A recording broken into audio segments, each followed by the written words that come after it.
وبلغنا رسوله الأمير المشتاق الكريم ونحن على ذلك لمن الشاهدين والشاكرين والحمد لله رب العالمين۔ میرے آقا صلی اللہ تعالی علیہ وسلم کے پیارے دیوانوں، آئیے خطبہ مسنونہ کے بعد جس آیت مقدسہ کو تلاوت کرنے کا شرف حاصل کیا، اس کے تعلق سے کچھ معروضات عرض کروں۔ اس سے پیشتر ہمارے اور ساری کائنات کے مرکز عقیدت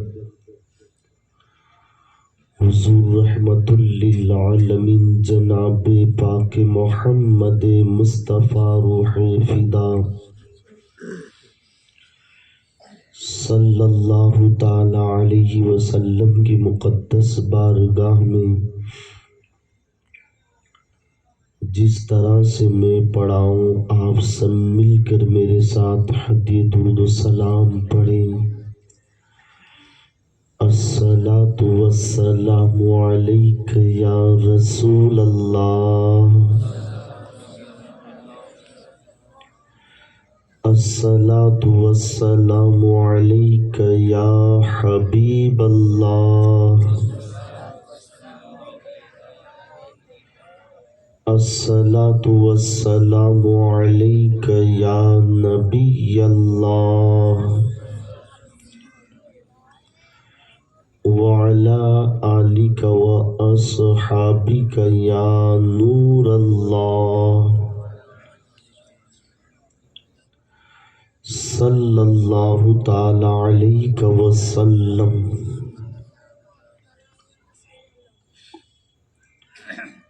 میرے پیارے آقا صلی اللہ تعالی علیہ وسلم کے پیارے دیوانوں، آج ہم اولیاء کرام کی شان میں کچھ خراج عقیدت پیش کرنے کی غرض سے حاضر ہوئے ہیں۔ رب قدیر ہماری اس نشست کو اپنی بارگاہ میں قبول فرما کر کے ہم سب کے لیے نجات کا ذریعہ بنائے۔ میرے پیارے آقا صلی اللہ تعالی علیہ وسلم کے پیارے دیوانوں، رب قدیر نے اپنے بندوں میں سے کچھ بندوں کو اپنی قرب کی بنا پر ولایت کا مقام عطا فرمایا،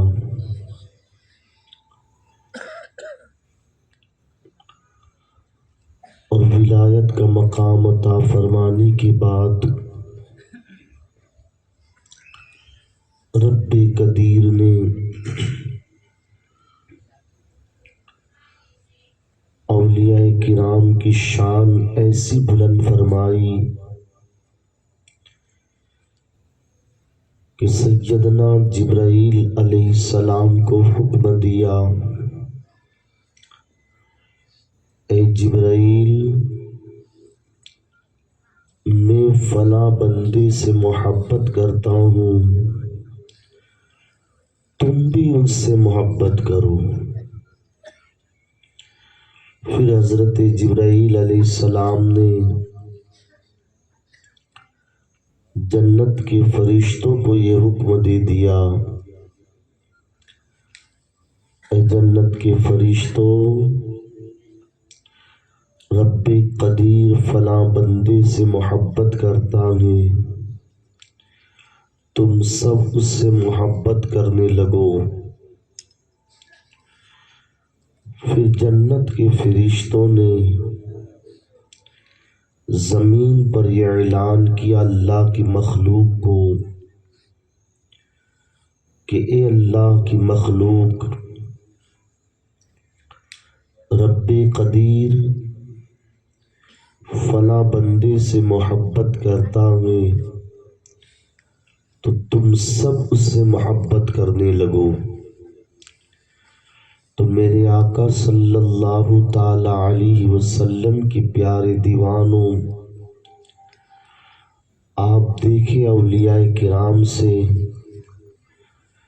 اللہ کی مخلوق کیسے محبت کرتی ہے،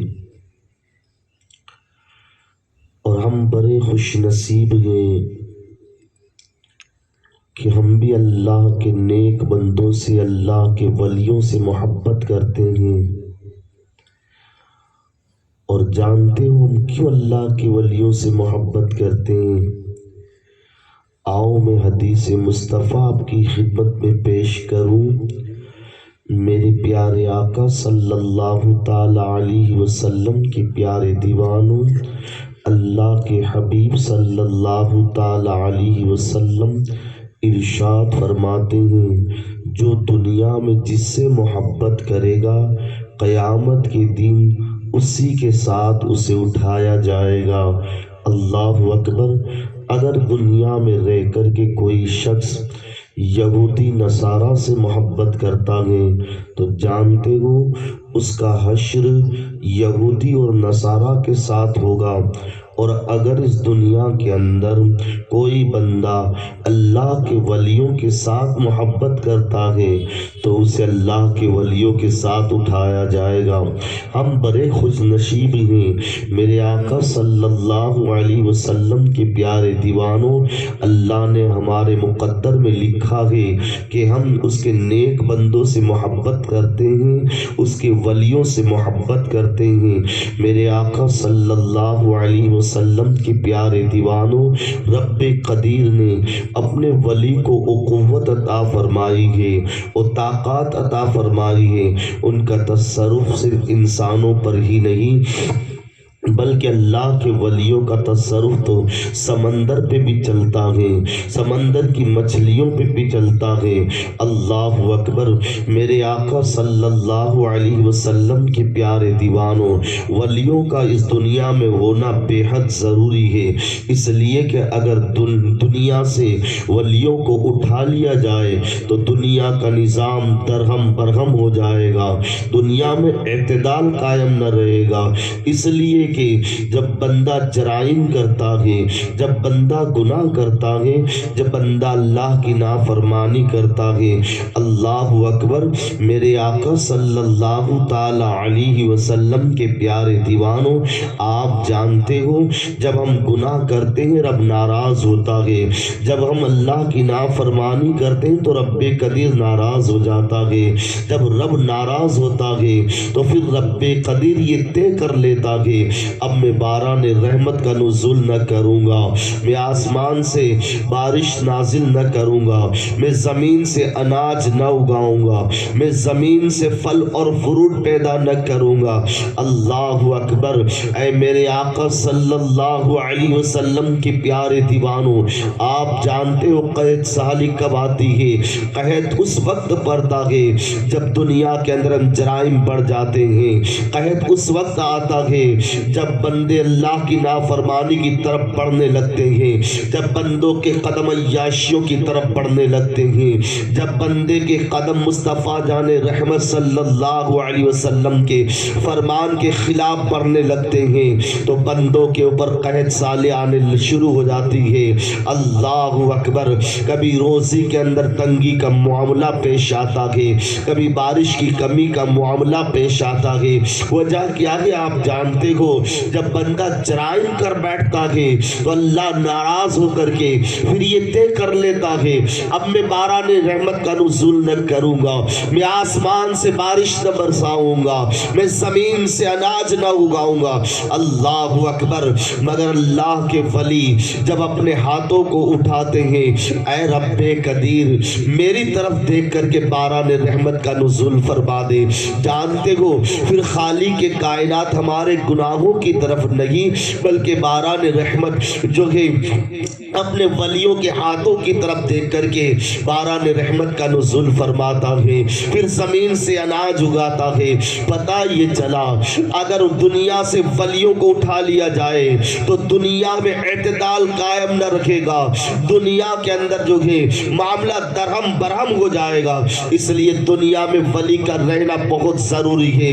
میرے آقا صلی اللہ علیہ وسلم کے پیارے دیوانوں، اللہ اکبر، رب قدیر نے حضرت آدم علیہ السلام سے لے کر کے جناب عیسیٰ علیہ السلام تک اور ہمارے پیارے محبوب جناب محمد رسول اللہ صلی اللہ علیہ وسلم تک جتنے بھی کم و بیش 1,24,000 انبیاء کرام اس دنیا پہ مبعوث فرمائے، آپ جانتے ہو نبی کے آنے کا مقصد کیا تھا، نبی کے آنے کا مطلب کیا تھا۔ اللہ اکبر، جب بھی قوم گناہوں کی طرف بڑھنے لگی، جب بھی قوم عیاشیوں کی طرف بڑھنے لگی، جب بھی قوم اللہ کی نافرمانی کی طرف بڑھنے لگی، تو رب قدیر نے قوم کی رہنمائی کے لیے، قوم کی رہبری کے لیے، قوم کی ہدایت کے لیے، قوم کو صراط المستقیم پر گامزن کرنے کے لیے، اور رب قدیر اپنے نبی کا نزول فرماتا رہا، اپنے نبی کو بھیجتا رہا، اپنے پیغمبر کو مبعوث فرماتا رہا۔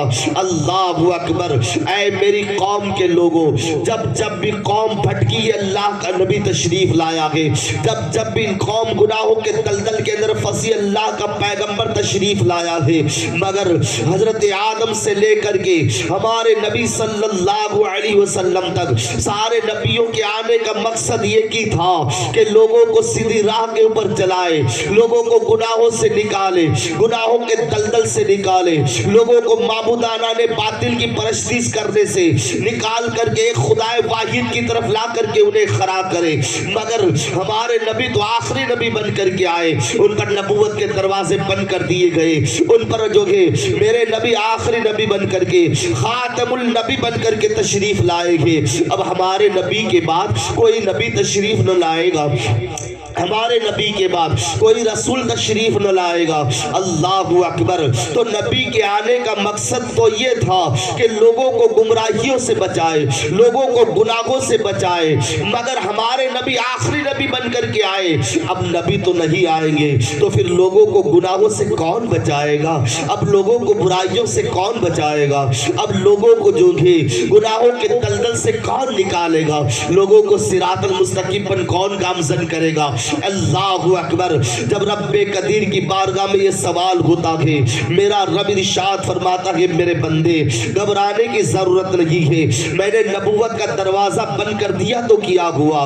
جو نبی آتے تھے لوگوں کی ہدایت کے لیے آتے تھے، اب میں نے میرا رسول آخری نبی بنا کر کے بھیجا، آخری پیغمبر بنا کر کے بھیجا، آخری نبی بنا کر کے بھیجا ہے۔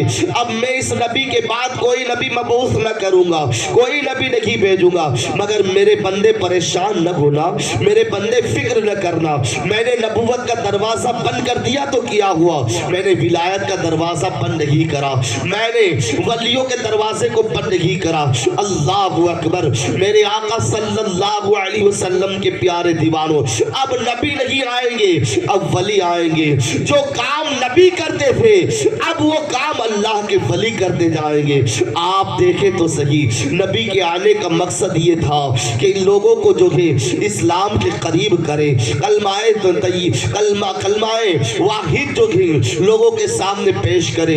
اللہ اکبر، توحید کا کلمہ لوگوں کے سامنے پیش کرے، یہ نبی کے آنے کا مقصد تھا۔ لوگوں کو اسلام کے قریب لانا یہ نبی کے آنے کا مقصد تھا۔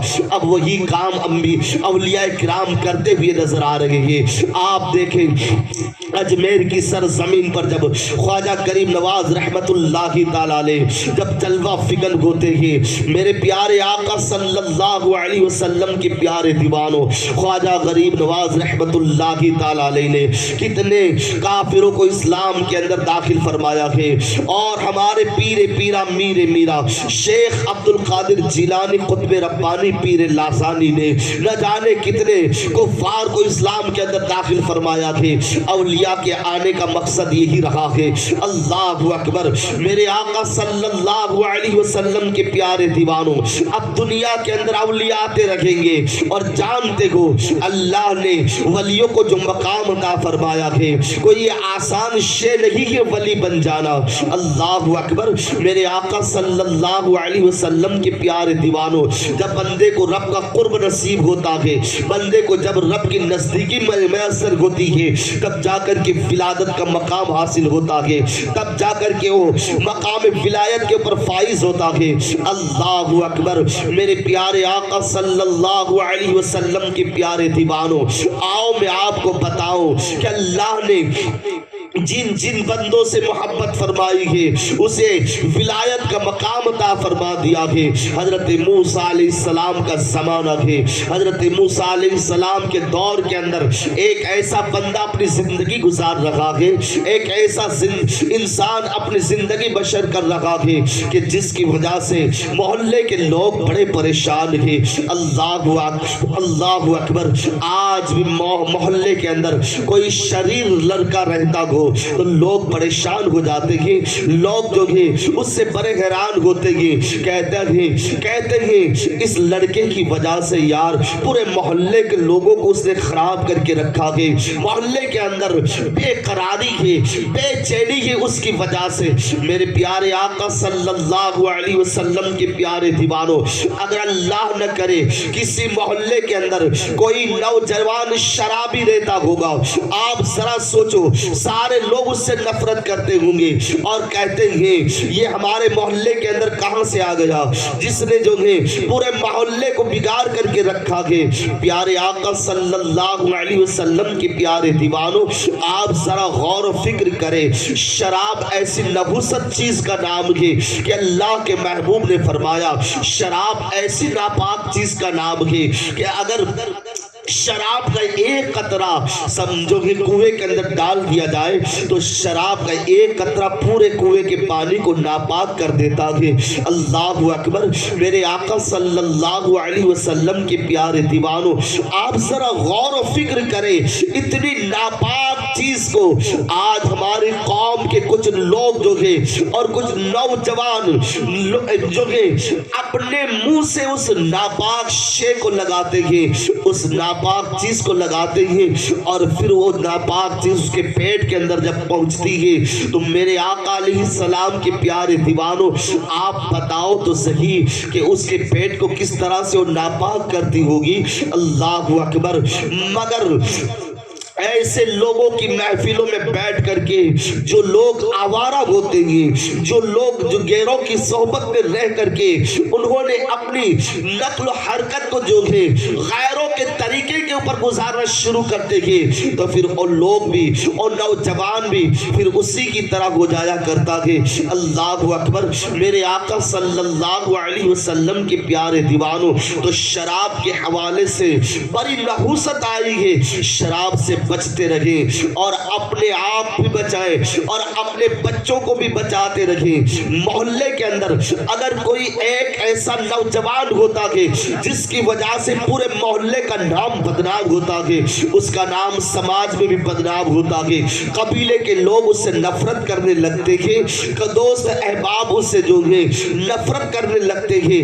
اللہ اکبر، جناب موسیٰ علیہ السلام کے زمانے کے اندر ایک ایسا ہی انسان زمین کے اوپر بس رہا تھا جو بڑا پاپی انسان تھا، بڑا گنہگار انسان تھا، بڑا خطاکار انسان تھا۔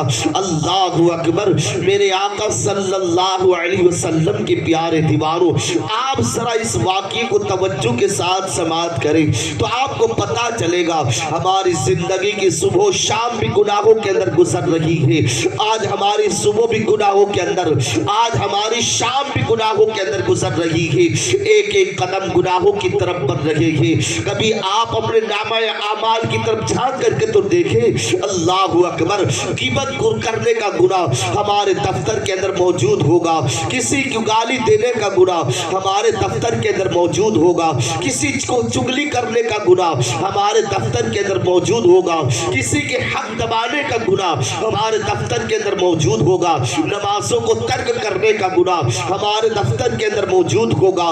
کون سا ایسا گناہ ہے جو آج ہمارے دفتر کے اندر نہیں پایا جاتا؟ اللہ اکبر، نیکیاں کوسوں دور نظر نہیں آتی مگر گناہ پل پل کے اوپر ہو رہے ہیں۔ میرے آقا صلی اللہ علیہ وسلم کے پیارے دیوانوں، کبھی ہم اپنے پیروں سے گناہ کر رہے ہیں، کبھی ہم اپنے ہاتھوں سے گناہ کر بیٹھتے ہیں، کبھی ہم اپنی زبان سے گناہ کر بیٹھتے ہیں، کبھی ہم اپنی آنکھوں سے گناہ کر بیٹھتے ہیں۔ کون سا ایسا گناہ ہے جو قوم مسلم میں نہیں پایا جاتا؟ شراب پینے کا گناہ بھی ہماری قوم میں پایا جا رہا ہے، جوا کھیلنے کا گناہ بھی ہماری قوم میں پایا جا رہا ہے۔ اللہ اکبر، او قوم جس قوم کو گناہوں سے پاک کرنے کے لیے نبی آخر الزمان تشریف لائے تھے، آج وہ قوم پھر سے گناہوں کی طرف بڑھ رہی ہے۔ وہ قوم کا انجام کیا ہوگا آپ جانتے ہو۔ اے میرے آقا صلی اللہ علیہ وسلم کے پیارے دیوانوں، سنو، جب بھی قوم پر عذاب نازل ہوا ہے، جب بھی قوم کے اوپر اللہ کا عذاب نازل ہوا ہے، اور نبی کی نافرمانی کرنے کی وجہ سے نازل ہوا ہے۔ آپ نے کتابوں کے اندر پڑھا ہوگا یا علماء کرام کی زبانی سنا ہوگا کہ جب بھی اللہ کا عذاب نازل ہوا ہے تو اللہ کی نافرمانی کرنے کی وجہ سے نہیں ہوا، اس لیے کہ اللہ اکبر، حضرت موسیٰ علیہ السلام کی قوم نے جب اللہ کی نافرمانی کی تھی تو اللہ نے اس قوم پر عذاب نہیں نازل کیا تھا، مگر جب قوم نے جناب موسیٰ علیہ السلام کی بات نہ مانی تو اللہ کا عذاب نازل ہوا تھا۔ حضرت صالح علیہ السلام کی قوم پر اللہ کا عذاب کیوں نازل ہوا؟ جانتے ہو، اللہ کی نافرمانی کرنے کی وجہ سے قوم صالح پر عذاب نہیں ہوا تھا، مگر جب صالح علیہ السلام کی نافرمانی کی قوم نے تو قوم سمود پر اللہ کا عذاب نازل ہوا تھا۔ اور کیسا عذاب نازل ہوا تھا آپ کو پتا ہوگا۔ اللہ اکبر، میرے آقا صلی اللہ علیہ وسلم کے پیارے دیوانوں، جب قوم سمود نافرمانیوں کی طرف بڑھنے لگی، اللہ اکبر، رب قدیر نے حضرت صالح علیہ السلام کو اپنا پیغمبر بنا کر کے دنیا میں نازل فرمایا۔ اے صالح، جاؤ اس قوم کو ہدایت کے راستہ بتاؤ، اس قوم کو صراط المستقیم پر گامزن کرو، اس قوم کو خدا واحد کی طرف لا کر کے کھڑا کرو۔ اللہ اکبر، حضرت صالح آئے قوم سمود کے پاس آ کر کے کہنے لگے تھے، اے میری قوم، میں اللہ کا پیغمبر بن کر کے آیا ہوں، میں اللہ کا نبی بن کر کے آیا ہوں، میں اللہ کا رسول بن کر کے آیا ہوں، اے میری قوم مجھے اللہ کا نبی تسلیم کر لو۔ قوم نے کہا تھا نا کہ اے آنے والے نبی، اگر تم نبی بن کر کے آئے ہو، اگر تم پیغمبر بن کر کے آئے ہو، اگر تم رسول بن کر کے آئے ہو تو ہمیں کوئی معجزہ دکھاؤ۔ دیکھو، حضرت صالح نہیں آئے، اس سے پہلے قوم برائیوں کے دلدل کے اندر پھنسی ہوئی ہے مگر عذاب نہیں آ رہا ہے، اللہ کی نافرمانی کر رہی ہے مگر عذاب نہیں نازل ہو رہا ہے۔ مگر عذاب کب نازل ہوا؟ اللہ اکبر، جب اللہ کے نبی آ چکے ہیں۔ حضرت صالح نے اپنی قوم کو سمجھایا کہ مگر قوم نہیں سمجھی، اپنی نبی کی بات نہیں مانی، تب جا کر کے اس قوم پر عذاب آیا۔ کیسا عذاب آیا جانتے ہو؟ آؤ میں آپ کو بتاؤں۔ اے میرے آقا صلی اللہ علیہ وسلم کے پیارے دیوانوں، جب قوم سمود نے اپنے نبی صالح کی بات کو نہ مانا تو پھر رب قدیر نے حضرت جبرائیل کو حکم دے دیا، جبرائیل جاؤ قوم سمود کے درمیان میں کھڑے رہ کر کے ایک ایسی ہیبت ناک آواز کو نکالو کہ تمہاری ڈراؤنی آواز، ہیبت ناک آواز کی وجہ سے قوم سمود کے دلوں کی رگیں پھٹ جائے اور ساری قوم موت کا ڈھیر بن جائے۔ جبرائیل کا نزول ہوتا ہے۔ کیوں نزول ہوا؟ میرے آقا علیہ السلام کے پیارے دیوانوں، نبی کی بات کو اس قوم نے نہیں مانا تھا، اس لیے جبرائیل آئے اور آ کر کے ایک ایسی ہیبت ناک آواز نکالی کہ جس کی وجہ سے قوم سمود کے دلوں کی رگیں پھٹی اور ساری قوم آن کی آن میں موت کے آہنی پنجوں میں پہنچ گئی. پھر رب کا حکم ہوتا ہے جبرائیل کو, اے جبرائیل جاؤ, میں نہیں چاہتا کہ جو قوم میرے نبی کی بات کو نہ مانے, میرے نبی کو ناراض کرے, ان کے مکان میری زمین پر رہے, مجھے نہیں پسند, میں نہیں چاہتا ان کے محل میری زمین پر رہے. آپ جانتے ہو قوم سمود بڑی خوشحال قوم تھی, بڑے بڑے محل مضبوط بنائے تھے, بڑے بڑے خوبصورت بلڈنگیں تعمیر کری تھی. محلوں میں رہنے والی قوم کا نام قوم سمود ہے, بلڈنگوں میں رہنے والی قوم کا نام قوم سمود ہے. عیش و عشرت سے رہتی تھی, مگر دیکھیں تو صحیح انجام کیا ہوا اور کیوں ہوا. نبی کی بات کو نہ ماننے کی وجہ سے ہوا تھا. اللہ اکبر. حضرت جبرائیل کو رب کا حکم نازل ہوتا ہے, اے جبرائیل جاؤ زمین پر, اور میں نہیں چاہتا کہ میری زمین پر ان لوگوں کے مکان بسے, ان لوگوں کے مکان رکھے جو قوم میرے نبی کی بات کو نہیں مانتے. جا کر کے زمین پہ ٹھوکر لگا دو. اللہ اکبر. حضرت جبرائیل علیہ السلام آئے, آ کر کے زمین پر ایک ٹھوکر ماری, زمین میں کپ کپی پیدا ہوئی, زمین لرزانے لگی, زمین کانپنے لگی, زمین میں دھرتی کب پیدا ہوئے, زمین میں زلزلے پیدا ہوئے, اور بڑے بڑے مضبوط, بڑے بڑے خوبصورت, بڑے حسین محل آن کی آن میں مٹی کا ڈھیر بن گئے. کیا پتا چلا, جس قوم نے نبی کی بات کو نہیں مانا تھا اس قوم کا انجام بڑا خطرناک ہوا ہے. اللہ کی نافرمانی کرنے پر قوم پر عذاب نہیں نازل ہوا, نبی کی قوم پر, نبی کی نافرمانی کرنے پر قوم پر عذاب ہوا ہے. اے میری قوم کے لوگوں سن لو, آج اپنے گریبان میں جھانک کر کے دیکھو, کیا ہم اپنے نبی کی بات کو مانتے ہیں یا نہیں مانتے. اللہ اکبر. آج جب ہم اپنے گریبان میں جھانک کر کے دیکھتے ہیں ہم بھی اپنے نبی کی بات کو نہیں مانتے. اللہ اکبر. ہمارے نبی صلی اللہ علیہ وسلم نے تو یہ فرمایا, اے میری امت, میری سنت یہ ہے کہ تم اپنے چہروں پر داڑھی سجا کر کے رکھو, داڑھی میری سنت ہے. آپ بتاؤ تو صحیح, تم نے تو داڑھی کے ساتھ اتنا مذاق کر لیا, اللہ اکبر, کہ کوئی یہودی جیسی داڑھی رکھ رہا ہے, کوئی نصرانی جیسی داڑھی رکھ کر کے اسلام کا بھی مذاق اڑا رہا ہے اور مصطفیٰ کریم کی سنت کا بھی مذاق اڑا رہا ہے, اور یہ اپنے آپ کو مسلمان بھی کہہ رہا ہے. آپ ذرا غور تو کرو کہ تم اپنے آپ کو مسلمان بھی کہہ رہے ہو اور اپنے نبی کی سنت کے ساتھ کھلواڑ بھی کر رہے ہو, اپنے نبی کی سنت کے ساتھ مذاق بھی اڑا رہے ہو. اللہ اکبر.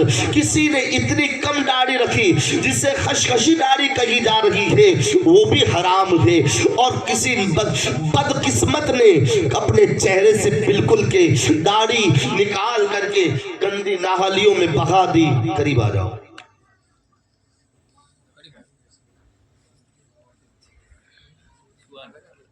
پانی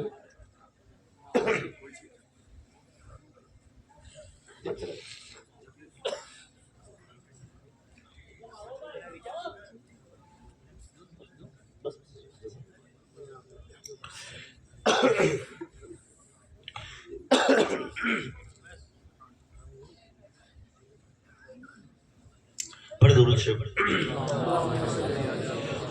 اللهم صل على سيدنا مولانا محمد وعلى ال سيدنا مولانا محمد مادر الجود والكرم وبارك وسلم. صلاة والسلام عليك يا رسول الله صلی اللہ تعالی علیہ وسلم.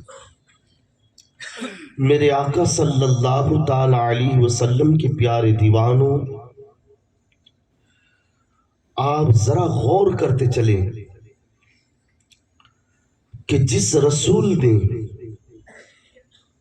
ہم گنہگاروں کے لیے, ہم خطا کاروں کے لیے پوری رات بیدار رہ کر کے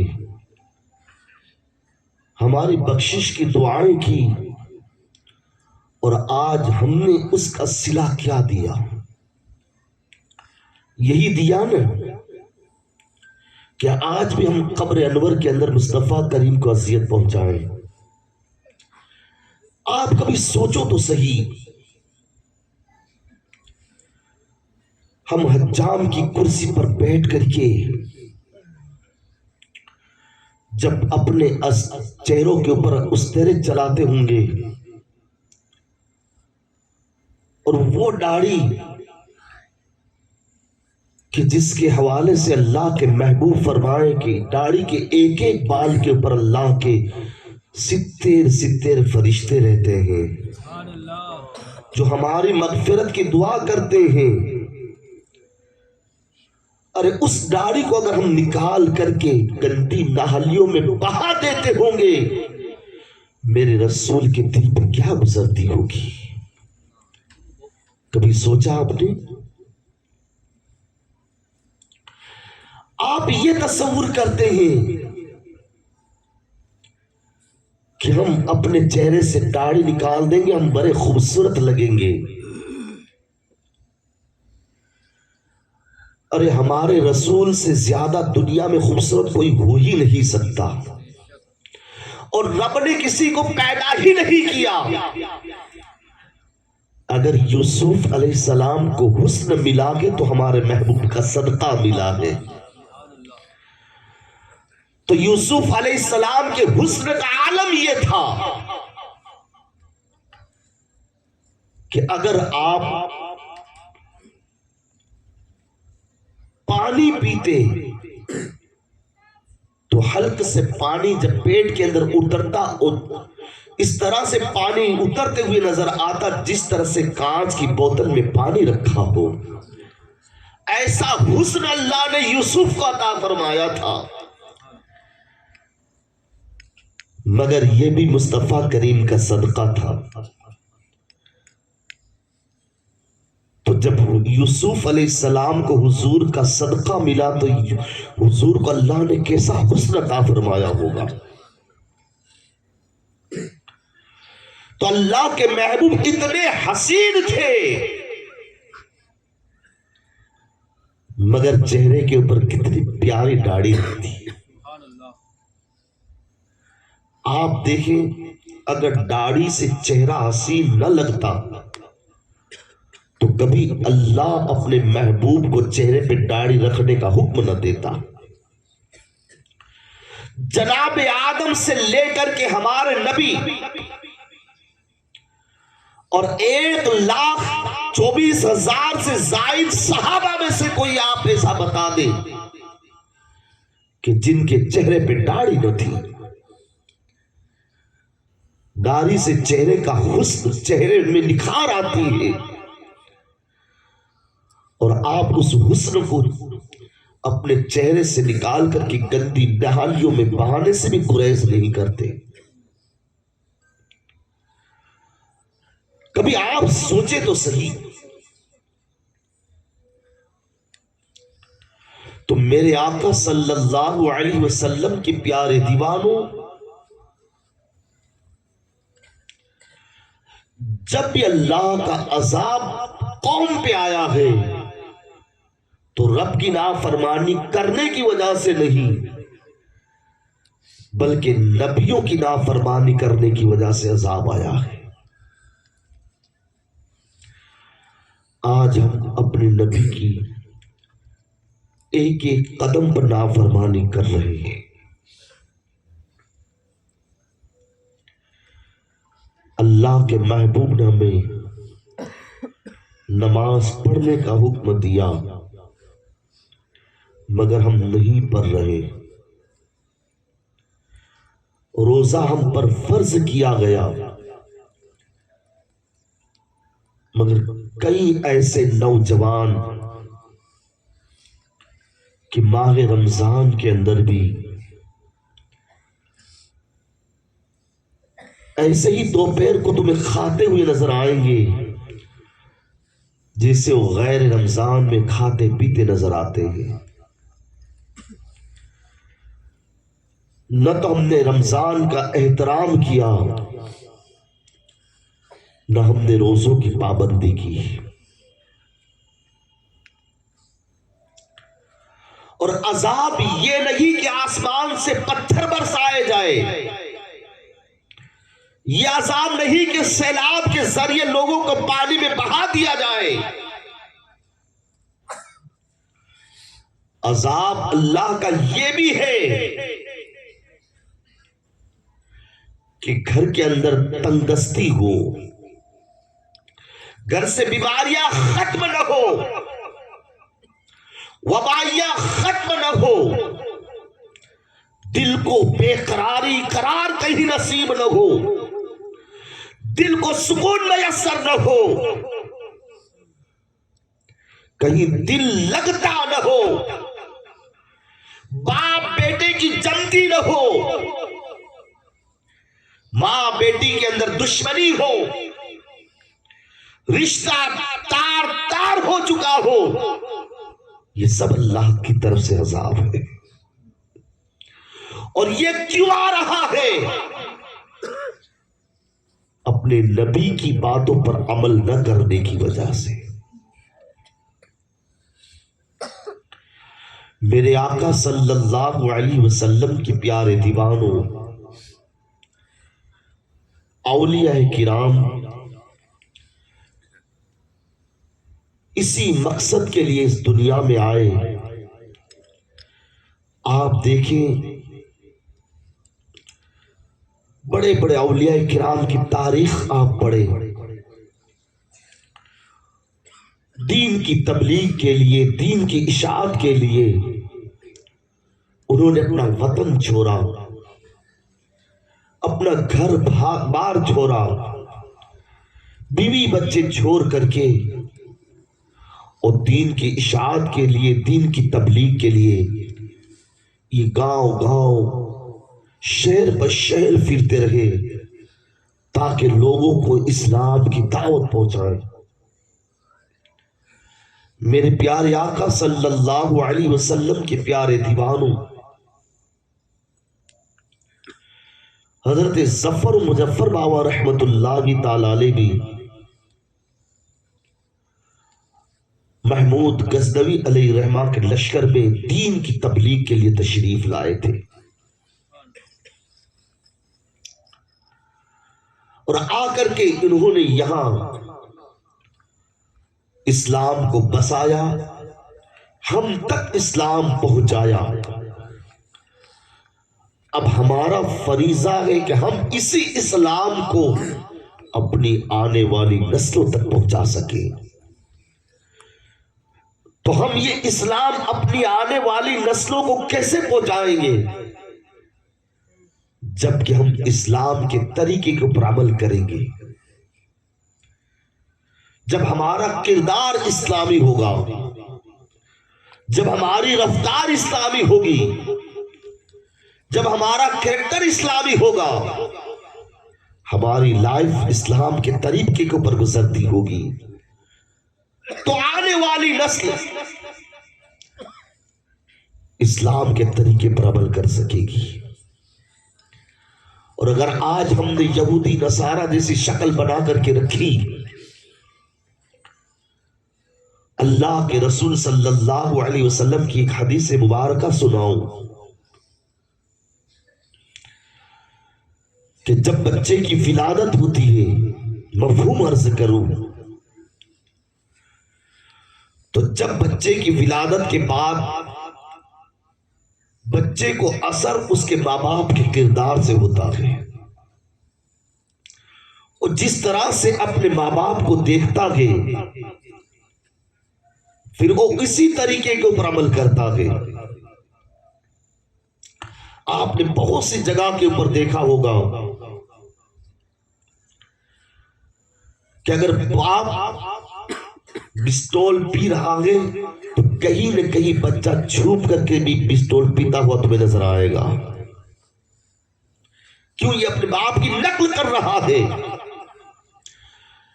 اگر باپ ماوا کھا رہا ہے، ماں ماوا کھا رہی ہے، بچہ کہیں نہ کہیں باپ کے ڈر کی وجہ سے چھپ کر کے بھی ماوا کھاتا ہوا تمہیں نظر آئے گا۔ اس لیے کہ ماں باپ کا کردار کا اثر بچوں پہ جلدی پڑتا ہے، اور اللہ کے رسول نے فرمایا کہ بچوں کی پہلی درسگاہ ماں باپ کی گود ہے، اور درسگاہ میں کیا ملتا ہے؟ سیکھنا ملتا ہے، سکھایا جاتا ہے درسگاہ میں، تو بچہ پہلے ہی ماں باپ کی گود سے وہ سیکھ لیتا ہے ہمارے ماں باپ کیا کر رہے ہیں۔ اگر باپ نمازی ہے، آپ دیکھیے اس کا چھوٹا بچہ اس کے پیچھے پیچھے نماز پڑھتا ہوا تمہیں نظر آئے گا۔ اگر ماں نمازی ہے، چھوٹی سی بچی ماں کی طرح، حالانکہ اسے رکوع اور سجود کرنے کا طریقہ اور سلیقہ بھی یاد نہیں، مگر جیسے ماں جھکے گی وہ بھی جھکتی ہوئی تمہیں نظر آئے گی۔ اللہ کے حبیب کا فرمان ہے کہ بچے کی پہلی درسگاہ ماں کی گود ہے۔ میرے آقا صلی اللہ علیہ وسلم کے پیارے دیوانوں، اگر تم اپنے بچوں کی زندگی سنوارنا چاہتے ہو، اگر تم اپنے بچوں کو سدھارنا چاہتے ہو، تو آدھی آدھی رات موبائل ریل کے کر کے غلط مناظر کو دیکھ کر کے اپنے بچوں کی عادت کبھی تم نہیں سدھار سکتے۔ اگر تمہارا بچہ تمہیں آدھی رات تک موبائل کے ذریعے غلط مناظر کو دیکھتا ہوگا تو وہی عادت کل بچے کی بھی پڑ جائے گی، اور ایسا ہوتا ہی ہے۔ آج قوم مسلم کے 90% بچوں کے ہاتھ میں موبائل نے تھما دیے ہیں۔ بچوں کا دل نہ اسکول کی طرف لگ رہا ہے، نہ مدارس کی طرف لگ رہا ہے۔ جیسے ہی اسے فرصت ملی بس وہ موبائل کہیں بھی تلاش کرے گا، کہاں رکھا ہے موبائل۔ اگر اس میں چارجنگ بیٹری لو ہوئی تو اس کا دل گھبرانے لگتا ہے، کب جلد سے موبائل چارج ہو جائے اور میں اس میں غلط مناظر اور گیمیں رمنا شروع کر دوں۔ اچھا، آخر ہم نے یہ بچوں کی عادتیں بگاڑی تو کس نے بگاڑی؟ کہیں نہ کہیں اس میں ماں باپ کا ہاتھ ہے۔ ضرور ہم نے اپنے بچوں کی عادتوں کو خراب کیا ہے۔ اور جانتے ہو، موبائل کے ذریعے آج دیکھیں جس قوم نے موبائل کو ریسرچ کیا ہے، جس نے بنایا ہے، اس قوم کے پاس موبائل نہیں ہے، نہ ان کے بچوں پاس ہے، نہ ان کے پاس ہے۔ زیادہ تر قوم مسلم کے بچوں پاس موبائل تھما دیے، کیوں؟ تاکہ یہ قوم آگے نہ بڑھ سکے، یہ قوم آگے نہ بڑھ سکے۔ اور آج ہم نے اس موبائل کو اپنی زندگی کا ایک حصہ سمجھ لیا ہے،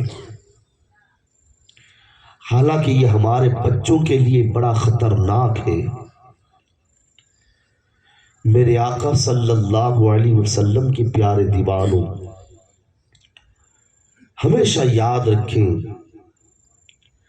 ماں باپ کی ذمہ داری ہے بچے کی تربیت کرنا، اور بچے کی تربیت اس طرح سے نہیں ہوگی۔ ہم بچوں کی تربیت کیسے کریں؟ یہ ماں باپ کی ذمہ داری ہے۔ جب بچہ اسکول سے آئے تو پوچھے، مدرسے سے آئے تو اسے پوچھے کہ آج تو نے کیا پڑھا۔ کبھی کبھی وقت ملے تو اس سے کلمے سنے، سورہ فاتحہ کی سورت سنے، قرآن مجید اگر آپ پڑھے ہوئے تو سنے، تاکہ آپ کو پتہ چلے کہ ہمارا بچہ پڑھ رہا ہے یا نہیں۔ مگر باپ کو کہاں فرصت ہے، فوراً تھوڑا باپ کے پاس وقت ملا موبائل لے کے بیٹھ گئے۔ اب بچہ کیا کر رہا ہے، کیا کھیل رہا ہے، کوئی ذمہ داری نہیں ہے باپ کی۔ وہ بس یہی سمجھتا ہے کہ ساری ذمہ داری اسکول کے ٹیچر اور مدارس کے استادوں کی ہے، حالانکہ نہیں۔ یاد رکھیں، کل قیامت کے دن رب قدیر ان والدین سے پوچھے گا جس کے بچے آوارگاہ کی راہ کے اوپر چل پڑے ہوں گے. کل قیامت کے دن رب قدیر ان والدین سے پوچھے گا کہ بتاؤ ہم نے تمہیں اولاد عطا فرمائی تھی مگر تم نے ان کی تربیت کیسے کی؟ حالانکہ ماں باپ کا یہ فریضہ آگے کہ اپنے بچوں کی صحیح تربیت کرے. اللہ کے رسول صلی اللہ علیہ وسلم کی حدیث مبارکہ میں اللہ کے محبوب نے فرمایا کہ اگر کسی کے یہاں ایک لڑکی کی ولادت ہوئی اور اس ماں باپ نے اس لڑکی کی صحیح تربیت کی اور صحیح تربیت کرنے کے بعد اس کا نکاح کر دیا تو اللہ کے محبوب فرماتے ہیں کہ او جنت میں میرے پڑوس میں رہے گا. تو سب سے ماں باپ کا یہ فریضہ ہے، زیادہ فریضہ ہے کہ اپنے اولاد کی تربیت کرے.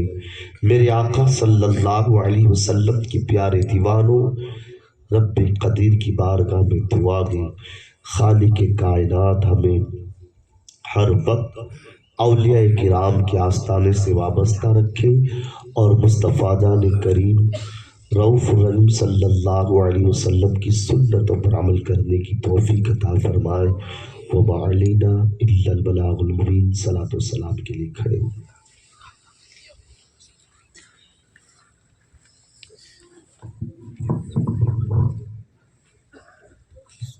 صلی اللہ علیہ یا رسول اللہ وسلم علیہ